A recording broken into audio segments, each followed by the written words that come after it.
proposed new appropriations for the Office of the Ombudsman amounting to 6.5 billion pesos. Thank you, Mr. President.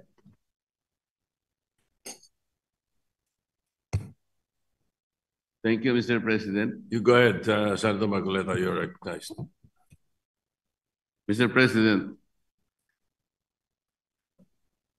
in several decisions of the Supreme Court, the Office of the Ombudsman was admonished for grave abuse of discretion, for acts of bending or twisting the law to expand its powers.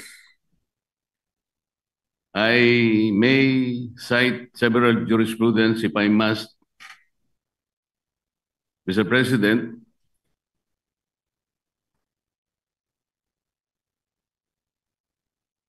if I will be required. And we all know that the present Ombudsman, Mr. President, publicly flouted his predilection to bend the law. Does he believe that these decisions of the Supreme Court are wrong and he is not bound by these decisions?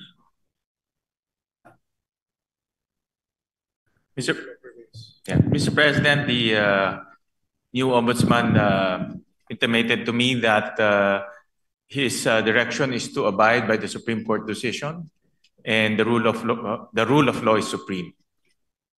And therefore is not correct, and there is no basis for flouting those statements publicly declared that bending the law is all right, provided that he is not breaking the law. Mr. President, it's a figure of speech, Mr. President. Mr. President, why figure of speech? The Office of the Ombudsman is a high office. We are not supposed to be guided by figures of speech. Our people might be misled into believing that it's all right to bend the law, provided we do not eventually break it. It should be explained succinctly, Mr. Speaker. It should be explained very well that that is not correct. That he was wrong in saying that. He was very wrong in confirming and even affirming that publicly in one of our hearings in the Blue Ribbon Committee. Can we expect that, Mr. President, for the Ombudsman to do?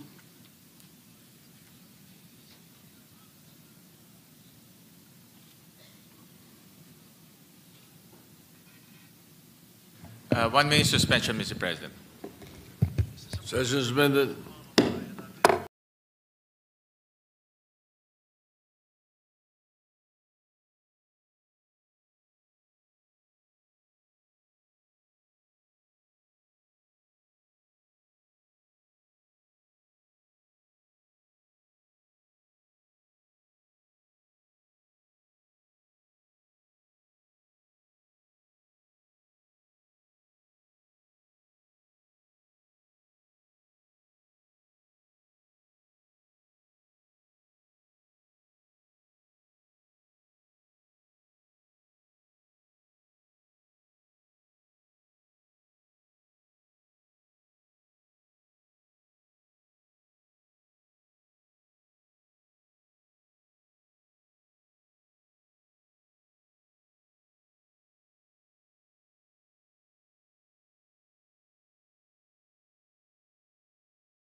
President, the current ombudsman right now, he intimated to me that he is very strict in not bending the law. In fact, he also intimated that he will abide by the Supreme Court ruling, as he believes that the rulings are forms part of the law, and the rule of law is supreme, Mr. President. So he abides by those principles, Mr. President, and he will carry that in his tenure as the country's ombudsman, and especially in his quest to hold people to account and to put people in jail, who, especially those who transgressed our laws, Mr. President. So those are the principles that he abides by, and those are the principles he will carry in his duty as our ombudsman, Mr. President.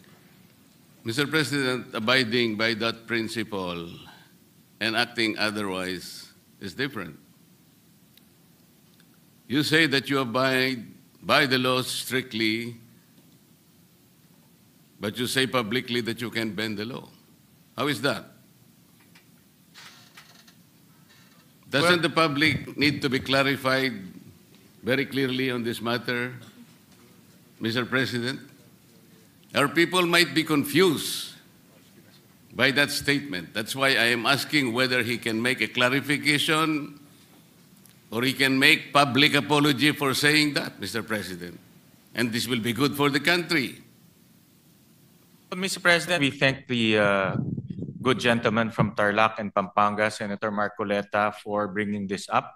And this is an opportunity for the current ombudsman to clarify his statements. And this is actually the clarification that he is expressing to this august body, that he will abide by the rule of law and he will not bend the law to serve any other purpose, Mr. President, or to serve any other being, Mr. President. So Can we... So, Mr. Sorry. President, that's why this is an opportunity, and as he intimated to me, that he will always put the rule of law as supreme, Mr. President. Mr. President, even for this issue alone, can I respectfully move that maybe we can suspend our rules? I want to hear personally the ombudsman to say it for himself.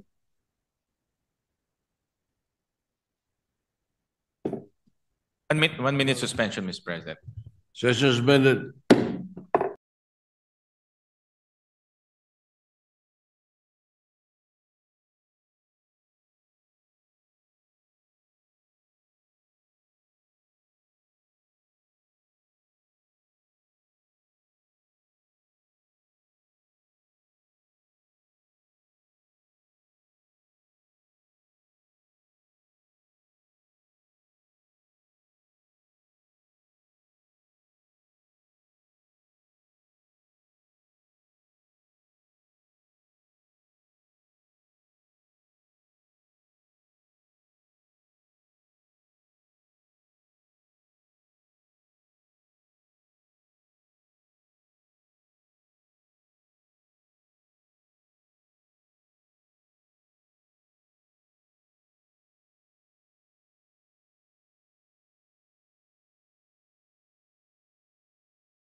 Madam Majority Leader, what is your pleasure after that motion? Mr. President, with all due respect to the good gentleman from Tarlac and Pampanga, the Senator Marcoleta, we have very, very rarely given way to such a motion to suspend the rules, especially during budget plenary deliberations, with all due respect to Senator Marcoleta. So I apologize that it may not be possible also this morning, Mr. President. So therefore, we are not entertaining the motion. We are not entertaining the motion, Mr. President, but the chairman remains fully capable of addressing the important issue raised by the good gentleman. All right, thank you. Thank you, Mr. President. Thank you, Yes. Majority Leader. Muli nagpapasalamat po kami kay Senator Marcoleta at tinanong niya po yung itong issue. Nagbibigay po to ng oportunidad para sa ating bagong ombudsman klaruhin yung kanyang mga nasabi. At wala hong intention to bend the law. No? That's very clear. In fact, ang prinsipyo po ng ating bagong ombudsman is to follow the law and uphold the law. Dahil naniniwala siya na ang rule of law is supreme, Mr. President. So, para lang klaro, no, na itong nasabi niya ay isang figure of speech, pero wala hong intensyon na baliin po ang batas. Dahil ang kanyang intensyon ay ipatupad ng batas ng may integridad at may katarungan, Mr. President. Mr. President, kaya ko lang naman po ipinipilit ang bagay na ito sapagkat I think even the Ombudsman as a lawyer himself believes in the court doctrine of our legal system, dura lex sed lex. Yung sinasabi nating bending the law will be inconsistent totally with this core legal system. Hindi mo po pwedeng kahit na konti. Tatanong ko nga sana to what extent can you bend the law that can still be acceptable? Hindi po pwede yun. Dura lex sed lex.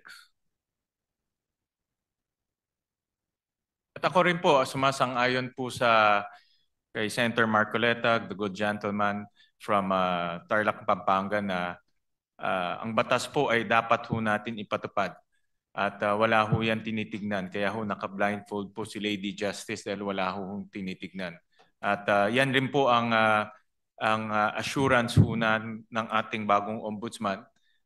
Dito po sa bulwagang ito at sa lahat po sa sambayang Pilipino na nanonood ho sa atin na ipapatupad niya ho ang batas na may integridad po. Kasi po, Mr. President, nakakabagabag talaga. Sana po figure of speech lang. Pero nagkaroon po kasi ng pagkakataon na hindi figure of speech yun eh. Dahil doon sa isang pagdinig sa Blue Ribbon Committee, nakita naman po nating lahat. When a particular witness applied for witness protection program, and the law is clear, the provisions of law on the requirements on how to apply for a witness under the witness protection program. Nandun po lahat yun eh. The enumerations, the requirements are exclusive.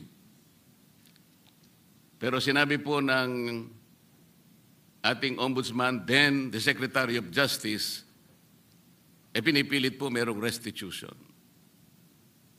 I advise him that he cannot do that because restitution does not appear in the law. But Mr. President, he insisted.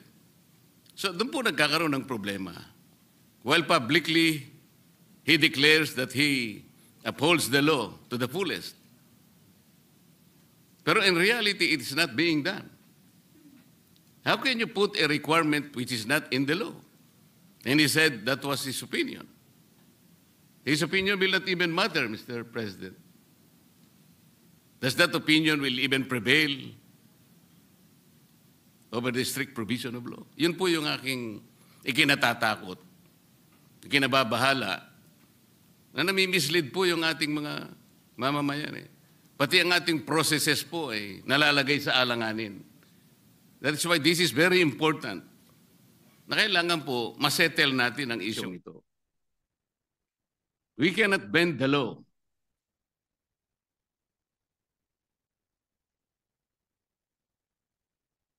Kasi po, kapag pinanatili natin yun, it is as if the ombudsman has the power to refine the law or even revolutionize the law.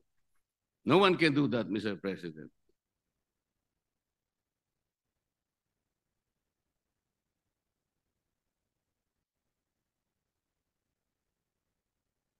Kasi po, tingnan na, ito pa po yung nakakabagabag. Still falls on this very subject, Mr. President. Kamakailan lamang po ang ating current ombudsman ay nag-announce na sa mga darating na araw, meron pong may issuean na warrants of arrest. Na mga iba po ay kasama pa natin sa kapulungan ito, Mr. President. Mr. President, may I ask whether the Office of the Ombudsman has the power to issue warrants of arrest?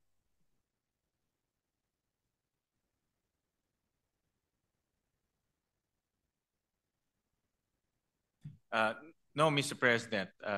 Ang trabaho na ho nila, ang pinaka-responsibility ho nila is to ensure accountability, Mr. President. Tama naman po yun, at ako'y naniniwala. Pero bakit niya po kaya nasabi yun? That on such a particular date, warrants of arrest will be issued. Does he think that he can preempt the Sandigan Bayan or even the RTCs, Mr. President, to issue the warrants?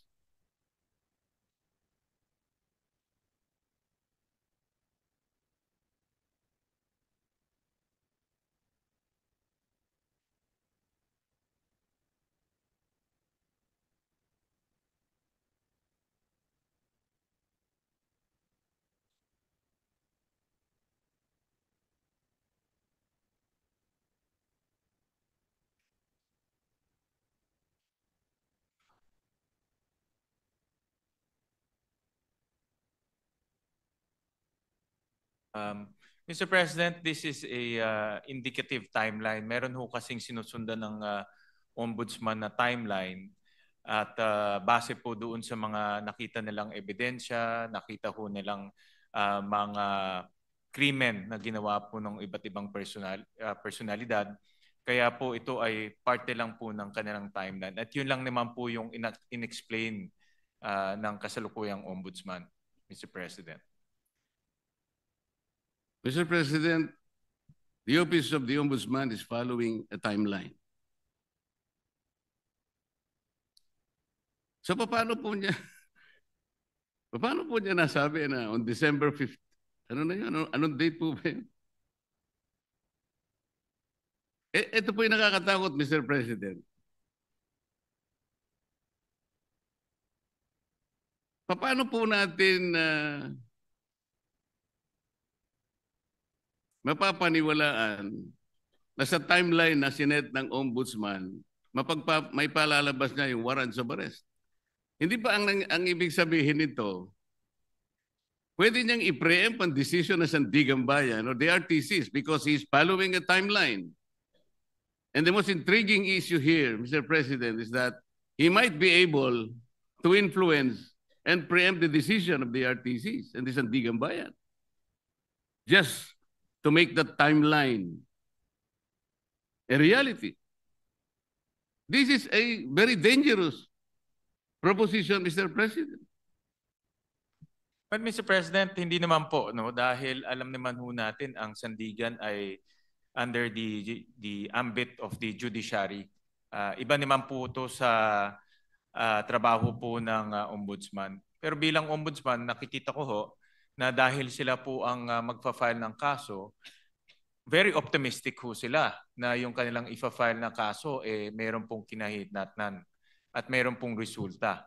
So yung resulta na gusto ho nilang mangyari ay mag-issue ho ng warrant of arrest. So, kasi very confident sila na yung kaso ay matibay.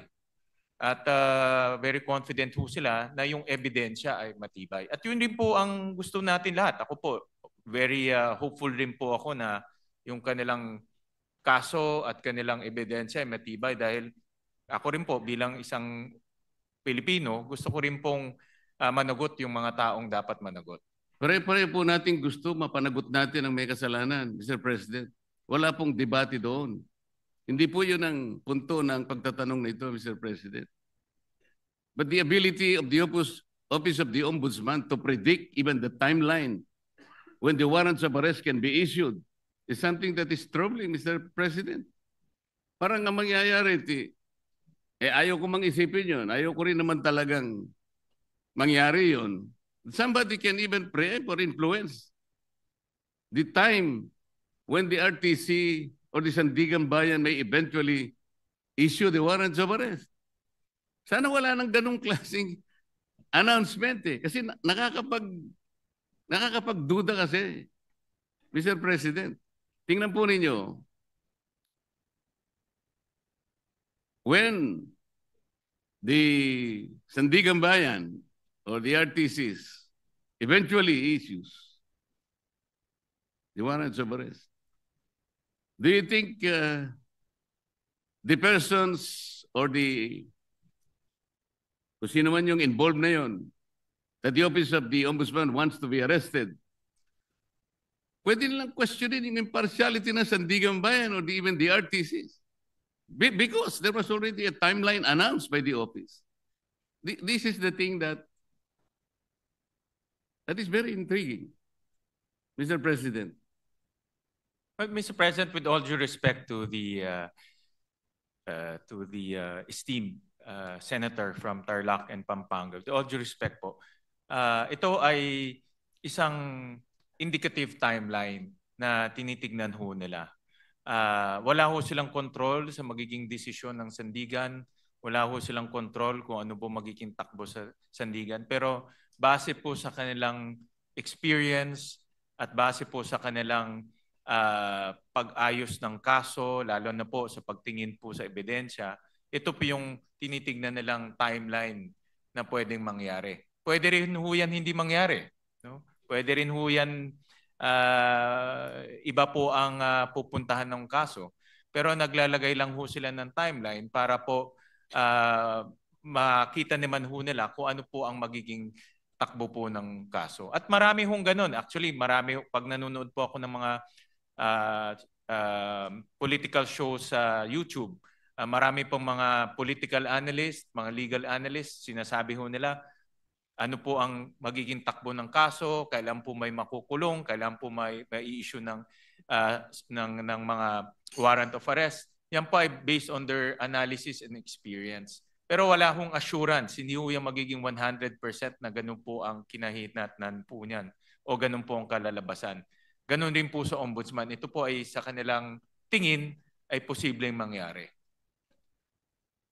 So do you think announcing a particular timeline, Mr. President, is even necessary?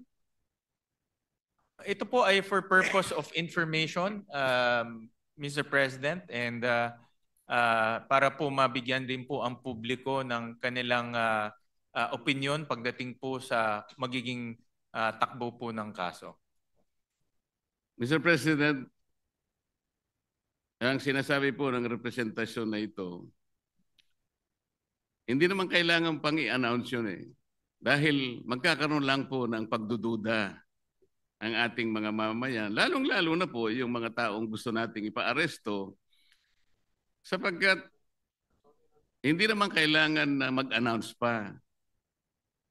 Kasi kapag sinabi mong meron po kaming timeline, parang siguradong-sigurado na po kasi ng opisina ng ombudsman na talagang mag-i-issue yung either the Sandigan Bayan or the RTC doon sa panahon na kanyang tinutukoy. Di ba, may isip ninyo, nasa ilalim pala ng impluensya ng ombudsman o ng RTC, ang mga korte, nai-impluensyahan pala ng ombudsman ang mga korte. Ganun po yung magiging maaring isipin.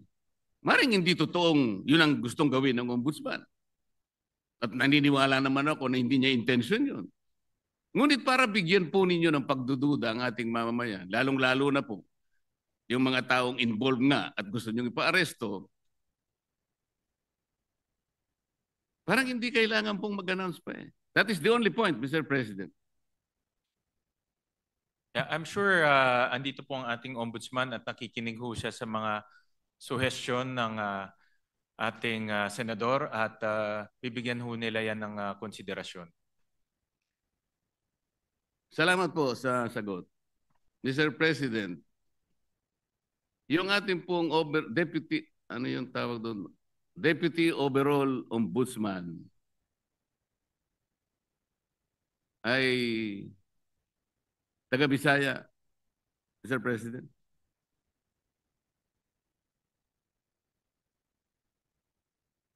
Yung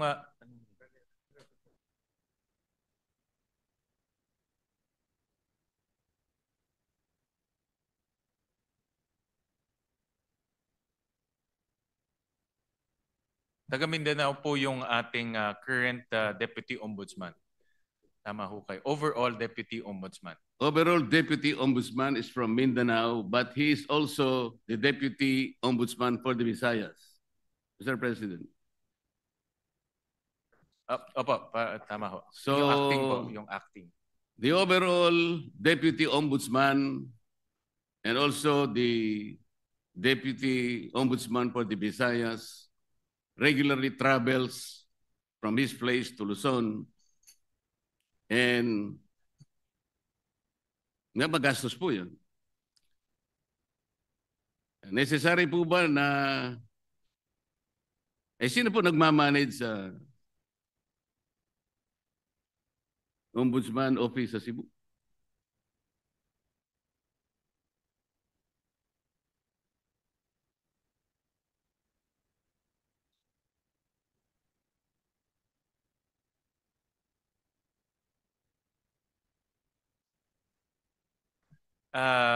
Mr. President, Senator Marcoleta, temporary po na bakante ho yung position na yon. Pero later on ho, ma-field up rin ho yung position. Pero sa ngayon po, dahil bakante ho yun, minomonitor po ng ating ombudsman itong mga opisina ito gamit po ang modernong teknolohiya tulad po ng Zoom, tulad po ng conference calling. So in other words, hands-on po ang ating ombudsman na sinisigurado niya itong mga opisina na ito ay tumatakbo ng maayos.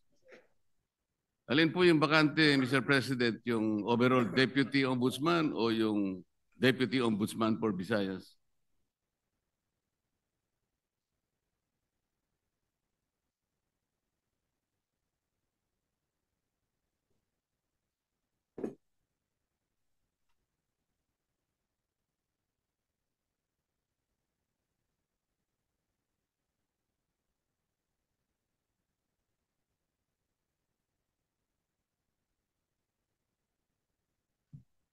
Ang bakante po ay yung overall Deputy Ombudsman for ito po ang bakante po. Yung overall Deputy Ombudsman ang bakante po. Yes. Dahil po suspended yung current overall Deputy Ombudsman. Kasi po kaya ko tinatanong to, Mr. President, napakagastos po yung regularly na pagta-travel po ng Deputy Ombudsman, galing pa siya ng Mindanao, meron pa siyang gawain dito sa Maynila dahil nga overall Deputy Ombudsman. Naisip ko po na unnecessary expense po yan sa opisina ng Ombudsman. Ang direction po ng ating bagong Ombudsman ay talagang gawing episyente po ang opisina. Natural lang naman po kung may bagong liderato, inaayos niya yung kanyang opisina sa nakikita niyang pinaka-episyenteng struktura, Mr. President. So, hindi naman po nila intention na maging bakante ito at later on rin po ay malalagyan din po ng tao. Pero tinitignan nila kung anong pong paraan o anong pong structure ang pinaka magiging episyente po para po sa ombudsman offices, Mr. President? Mr. President, bago po naging ombudsman, ang aking kaibigan, siya po ay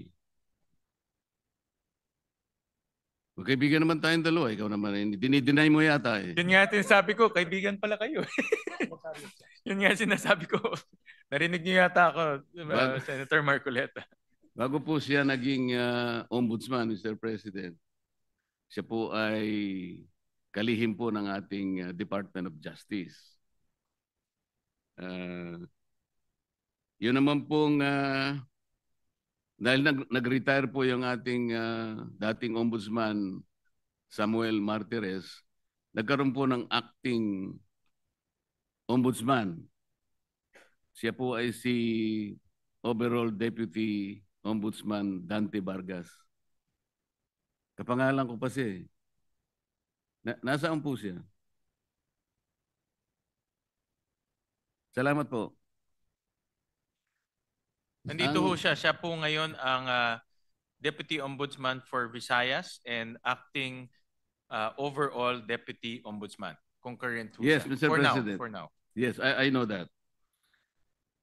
Ang itatanong ko po ay, nung siya'y acting overall Deputy Ombudsman, at sa panahon na yon ay applicant naman po ang aking kaibigan for Ombudsman na nabakante nga po, ay gumawa siya ng isang bagay na medyo napaisip ako, Mr. President. Ang tinutukoy ko po ay yung isang office order na kanyang pinalitan. Ang office order na ito po ay kinapapalooban ng parang double docketing. Ngayon, nung siya po ay acting na ombudsman, inalis niya po yung dating memorandum order requiring double docketing. At siya ay gumawa ng isang parang office memo or memorandum na doon po ay tinanggal niya, pinalitan niya yung office order at may kalakip pa pong isang directive na lahat ng mga complaints, lahat ng asunto, lahat ng habla, administrative man yan, criminal o kahit ano yan, na napapaloob 10 araw bago maging effective yung kanyang order which was issued on September 17, 2025 ay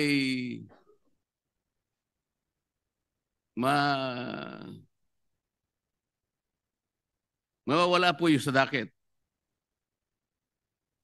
Ibig sabihin, ma-undocket yung mga complaints. 10 araw bago ma-issue yung kanyang memorandum circular or memorandum order. Mr. President, nagkataon po,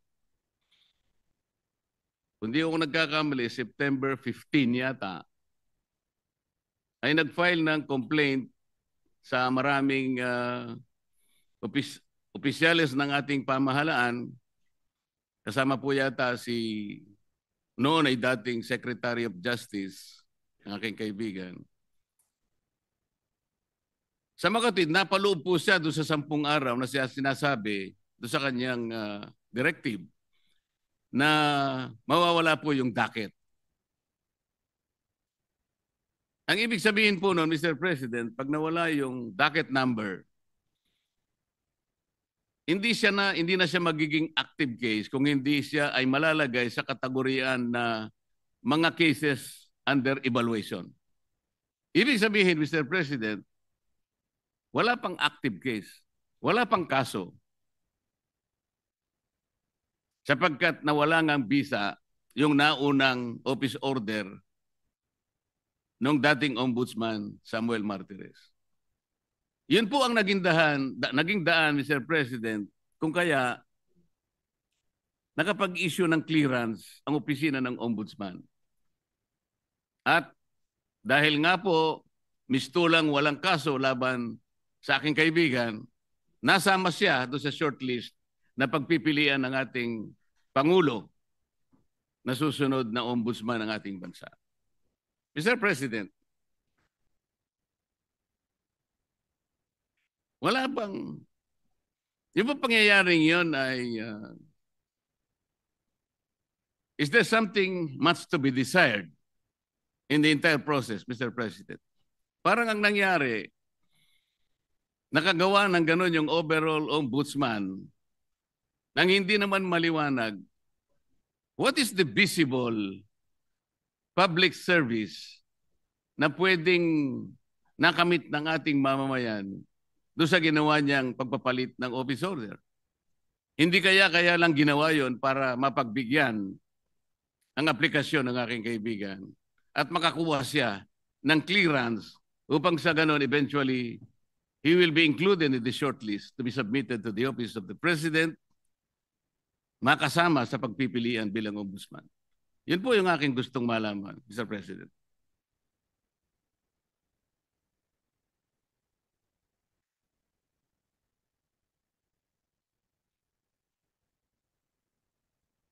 Mr. President, sa explanation ho sa akin ng Ombudsman, itong rule on auto-docketing, na-issue ho to noong July of 2025 ni former Ombudsman Martires bago ho siya nag-retire.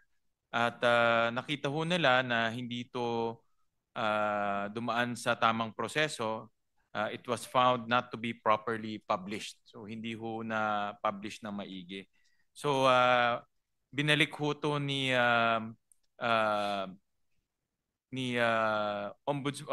overall Deputy Ombudsman Vargas at binalik ho doon sa original na proseso ho nila dahil itong auto-docketing sa tingin ho nila ay prone to abuse at pwede pong magkaroon ng mga problema sa mga darating. So binalik ho nila sa dati pong proseso. Hindi po ba ang dapat na ginawa, Mr. President, ipinablish na lang? Kung yun po ang pinakamagandang remedyo, publication lang naman pala ang kailangan. E di sana nung makita po na unpublished, kung totoo man na hindi na-publish, ipapublish lang, hindi po ba? Hindi yung totally gagawa ng isa pang panibagong memorandum na kung saan ay yung timeline na naman po ang pinag-uusapan dito eh.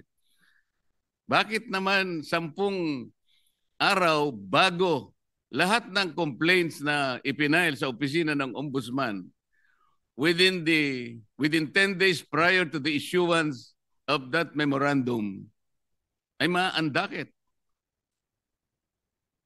Hindi ba parang sinadya naman para masaklaw na yung complaint ni Mayor Baste Duterte ay maisantabi at mawalan ng effect kung pag-uusapan ay yung pagiging active case?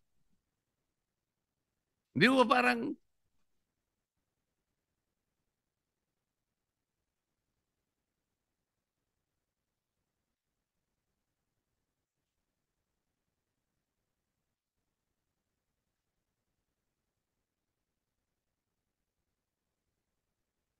Well, nung naging acting po si overall Deputy Ombudsman, pinag-aralan ho nila mabuti itong auto-docketing at nakita ho nila na prone to abuse ho to dahil pag file mo, docketed na ho kaagad without any analysis.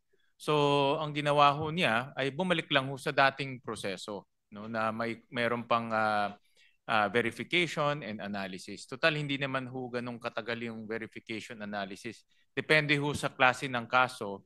Ang pinakamatagal na ho ay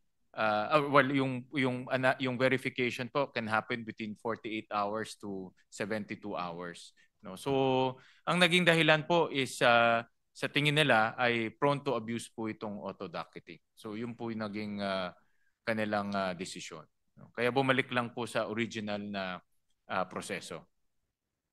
Palagay niyo po tama yung argumento, Mr. President. Ay bakit naman 10 araw ang sinaklaw? Kasi pa pinag-uusapan natin, September 15 po yung date ng complaint yata ni Vice Mayor Baste. O kung halimbawa 3 araw na lang o 2 araw, hindi nasasaklaw yung... yun po yung gusto lang nating linawin. Kasi parang halata po Mr. President. Para mawala po sana yung pag-aagam-agam ng ating mamamayan na sinadya po.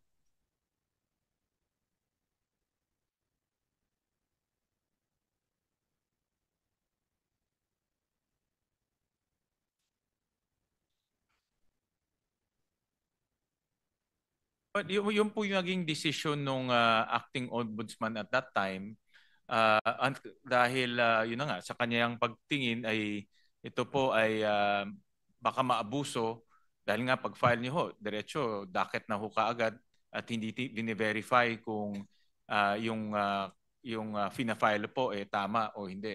Prone to harassment rin ho dahil nga alam naman ho natin sa politika kung mayroon kang kagalit, pa-file ka lang tapos ibubulgar ho, mayroon ng ombudsman case. No? So, binalik lang po sa dating proseso. Hindi na ho, dahil sa kanilang pag-aanalisa, ito po yung pinaka maayos at hindi po maaabuso na proseso. So, yun lang po ang ginawa ho nung dating ombudsman. Yung acting ombudsman in particular. Sana nga po hindi na abuse ang proseso, pero hindi po malinaw na ganun ang nangyari. Halimbawa, isa pa po, yung complaints po na ipinail sa ombudsman may kinalaman po sa mga opisyalis ng Department of Public Works. Ang date po nun ay September 11. Nasama po sa 10 araw prior to the effectivity of that memorandum circular issued by the overall Deputy Ombudsman. Ngayon, hindi po ako nagkakamali, 15 sa 18 ipinaghabla na opisyal ng DPWH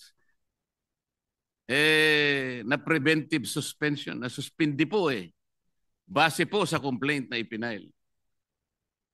Ngayon, kung susundan po natin ang argumento ninyo, ano po ngayon na magiging basihan ng pagkaka-preventive suspension ng mga yun? Sapagkat wala ng kaso po dahil na-undakit na po So, sa makatwid, meron po kayong sinasabi na maraming isang bagay na makakabuti, pero meron ding nakasama po Hindi po naging consistent dahil nga po sa madalian, hindi ko po malaman kung talagang yun ang pakay talaga ng pagkakapalit ng docketing na ginawa ng dating ombudsman. Maliban pa po rito, nung maandakit po ba yung complaint ni Mayor Baste? Kasi naandakit nga po base sa circular na yun. Na-notify po ba si Mayor Baste doon sa pangyayari? Was he notified?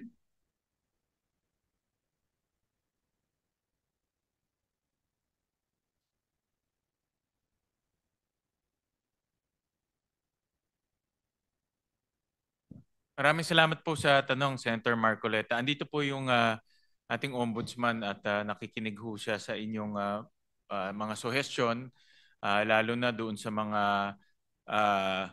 bagay na sa tingin nyo ay hindi ho malinaw o pwede pong magdulot ng kaguluhan sa isip ng taong bayan. At siya naman po ay bukas yung kanyang isip para po maayos itong mga proseso na ito. Ngayon, in relation doon po sa inyong tanong, yung DPWH cases po, eventually ito po ay nadakit at iniimbestiga na ho. No? So, itong mga final po na cases ay ngayon ay inimbestiga na at iniimbestigahan na at eventually po ay magpa-file na rin ho sila ng mga kaso sa sandigan. So, yun po ay tumatakbo na, in other words. So pwede maging kampante ho tayo na hindi ho yun ay, hindi, yung mga kaso ng DPWH ay hindi po nawala. Bagkus yun po ay tuloy-tuloy na inimbestigahan at magfa-file na rin po ng kaso. Hindi po, tinatanong ko lang doon, Mr. President, dahil nga po sa pangyayari na yun, hindi po naging consistent ang aplikasyon. Dahil nga, na preventive suspension yung mga opisyalis, tinatanong ko lang po, parang wala nang base sapagkat nawala po yung docket eh. Yun lang naman po yung tinatanong ko. Ibig sabihin, kung may ginawa kang isang bagay na nakabuti, meron ding nakasama. Nawala ng basis din po yung kabila. Tama po. Doon po sa katanungan nyo kung na-notify si Mayor Baste, ito po ay internal process ng ombudsman. So sa tingin ho nila ay hindi na ho kailangan i-notify. No? So ito po yung itong proseso na ito, yung pagdadakit o pagbe-verify, ito po ay internal process ho nila. Ganun na lang po ang kanilang pangangatwiran, Mr. President. Paano naman mangingigibabaw ang isang internal process ng ombudsman? Doon po sa malakihan at napaka-importanting provision ng ating saligang batas na due process. The first requirement of due process is notice. Ibig ba sabihin po, wala man lang karapatan ng isang tao na naghabla para malaman niya kung anong kinahinatnan ng kanyang asunto? Na hindi man lang sinabi sa kanya na, yung asuntong pinail mo, inalisan na namin ang docket dahil sa mga ganitong mga alalahanin na aming nakita. Doesn't he deserve to be notified, Mr. President? Because if he was notified, he could have been given the chance to file a motion for reconsideration, which is again a part of due process. Ang na-advise po ko ng ombudsman na itong particular na circumstance po ay nasa Supreme Court na ngayon. Subject po ito ng judicial review na finale rin po ni Mayor Baste. So ano po ang ibig sabihin? Finale po ni Attorney Torion, Mr. President. Ano ngayon, Mr. President?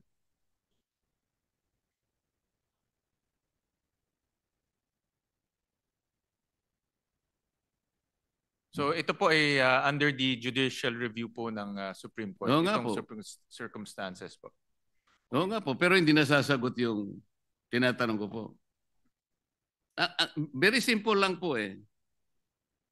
Yung pangangailangan ng isang taong ma-notify man lang kung ano ang kinahinatnan ng kanyang inihabla. Nung habla niya, isang bagay na karapatan ng bawat isa. Yun po ay isang requirement ng due process. Ma-notify ka lang. Malaman mo lang kung anong nangyari. Dahil po ba, kapag ni-notify nyo siya, that will trigger the filing of a motion for reconsideration. At base po sa rules ng ombudsman, mangangailangan po kayo at least ng 15 days. Para sa ganon, ma-resolve ninyo yung kanyang motion for reconsideration. Hindi nyo kailangan yung 15 days kasi nga, baka hindi maisama sa shortlist ang pangalan ng aking kaibigan. Ito po yung ating sinasabi. Mr. President, sana po lahat ng ginagawa natin ay nasa ilalim ng transparency. Ito pong pinakamabuting magagawa natin sa ating bansa. Lalo na ngayon na maraming tao po ang nalulungkot, baka hindi lang nalulungkot, nagagalit sa mga nangyayari. Kung hindi po tayo transparent, wala tayong kakayahan na sabihin sa kanila, ilantad, buksan sa kanila ang kaganapan ng nangyayari. We're just merely paying lip service to a very important provision of our Constitution that public office is a public trust. Maraming salamat po sa panahon, Mr. President. At sa panahon ng ating sponsor, panahon po ng Ombudsman ay binigay sa akin. Salamat po. Maraming salamat po, Senator Marcoleta. At Thank you. ulitin ko lang po, nandito po ang mga kawani ng Ombudsman at nakikinig ho sila sa inyong mga suggestion, sa inyong mga mungkahi at rest assured po na ito ay siseryosohin ho nila. Maraming salamat po, Senator Majority Leader. Marcoleta. Yes, Mr. President, next to interpolate is our Senate President Pro Tem, Senator Panfilo Ping Lacson. The President Pro Tem, Senator Ping Lacson is recognized. Thank you, Mr. President. As usual, I will limit my interpellation to questions pertaining to the budget of the Ombudsman